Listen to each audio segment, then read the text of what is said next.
जय Shri Ram. Over thinking से कैसे बचें? देखिए साथियों, ख़ास तौर से तैयारी करते समय, पढ़ते समय कई बार हमारे साथ ऐसा होता है, आपके साथ भी होता होगा, मेरे साथ भी होता था कि हम पढ़ते-पढ़ते हमें अचानक से कोई बात याद आ जाती है, या तो उसी दिन का कोई घटनाक्रम होता है या फिर पहले का कोई घटनाक्रम होता है, तो हमारे दिमाग में चलने लगता है और फिर हम पढ़ते-पढ़ते उसके ऊपर सोच-विचार करने लग जाते हैं कि उस समय मैं ऐसा बोल देता, उसने मुझे ऐसा क्यों कहा? मैं उसको ये जवाब दे सकता था, मैं ये कह सकता था। यानी ओवर थिंकिंग। जो छोटा-सा मुद्दा होता है, यानी कोई 1 मिनट के लिए कोई उदाहरण दें तो कोई किसी ने हमें गलत कह दिया। हम पढ़ रहे थे, अपना काम कर रहे थे लेकिन कोई हमें गलत बोल के कुछ चला गया। फिर हम उस पे वो तो 1 शब्द 2 शब्द बोल के गया है, उसी 2 शब्दों को हम फिर 100 शब्दों में बदल लेते हैं अपने लिए, खुद के लिए। हम सोचते हैं कि ये मेरे बारे में ऐसा सोचता है, इसने ऐसा क्यों बोला, मैंने ऐसा कुछ नहीं किया, ये है, वो है, ये सोच-सोच के हम अपने दिमाग का दही बना लेते हैं।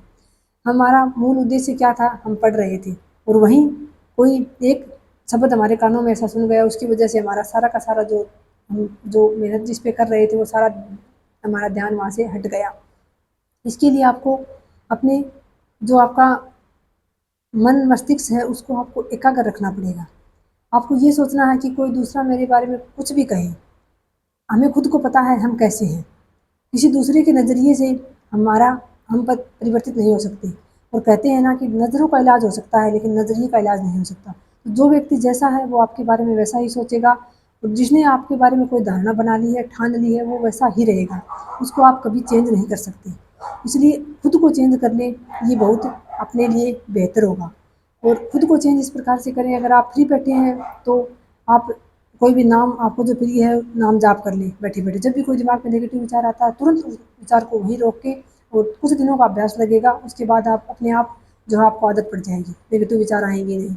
अगर आप बैठे-बैठे पढ़ रहे हैं और तब कोई ओवरथिंकिंग आपके दिमाग में चल रही है, तुरंत उसको स्टॉप करके आप उस बुक में ज़ोर-ज़ोर से पढ़ना शुरू कर दें। यानी अगर आप मन-मन में पढ़ेंगे, मौन पठन करते रहेंगे तो वो दिमाग आपके वो विचार आपके दिमाग पर हावी हो जाएँगे। आपको पढ़ने नहीं देंगे, वही विचार चलेंगे। उसकी बजाय आप उसको किताब को ज़ोर-ज़ोर से पढ़ना शुरू कर दीजिए। नहीं, मुझे कुछ गलत नहीं सोचना है।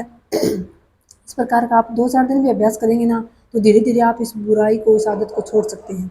आप भी जानते हैं ओवरथिंकिंग की वजह से हमारा कितना नुकसान होता है। हमारे सर में दर्द रहने लगता है और बाकी जो कहने वाले होते हैं, बोलने वाले होते हैं, उनका कुछ नहीं बिगड़ता।